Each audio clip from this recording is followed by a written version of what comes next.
Emuflight. Okay, so I'm going to do a quick walkthrough on how to flash the Emuflight firmware on your flight controller. Now, it doesn't work with all flight controllers. I just looked into it. It's not available on the Brain FPV Radix or the Transtech. There's probably some more out there. I just haven't found out about that yet. I will be putting it on a CL Racing F4S version 1.4. Got it all hooked up here. This program is actually made from Betaflight. It is similar to Butterflight, but you can put it on more flight controllers.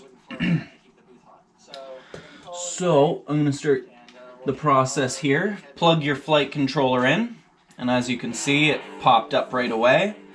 Find your target. Turning that off.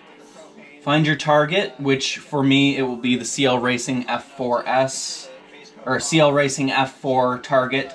There's only one release for it, so that makes things real easy. Full chip erase. I'm gonna go to load firmware online. Just let it do its thing. Loaded online firmware. Alright, now click flash firmware. And as you can see, it is erasing. And then it'll start flashing. Emuflight, you do your ESCs the same as Betaflight through BL Heli. If you are just upgrading from Betaflight to Emuflight, if your ESCs are already on the updated firmware, you don't have to do anything. It's just basically, once you have it flashed, you go in. I have a CLI dump I'm actually going to put in the description. It is the recommended, it was posted by Emuflight. It is the recommended CLI dump.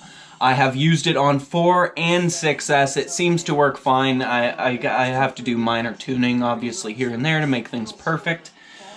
But it is working on a 4-cell and a 6-cell rig. Alright, so we're done here. Now what I would do normally is unplug this, plug it back in, set my switches, do my CLI dump, make sure everything is connected the way it should be connected, your radio, receiver, all that. Yeah, you're good to go. If your ESCs are already flashed with the newest BL Heli firmware, then I would just send it. You're good to go. So that's all it is. That's all it is. Everything on Emuflight is pretty much laid out the same as Betaflight. So if you already know Betaflight, Emuflight is easy. This was just a quick how to get Emuflight on your drone. And that's all there is to it. If you have a Betaflight quad, that's all you got to do. Just put the new firmware on, make sure everything's working on your flight controller, it's picking up your radio, all that, and you're just ready to send it. Personally, I didn't have to reflash ESCs. I don't think it's necessary because they're both running through BL Heli. Go flip the bird and go buy some merch. Go buy some Flip the Bird hoodies and shit. Link in the description. Get down there and help support your homie Reckless. Peace.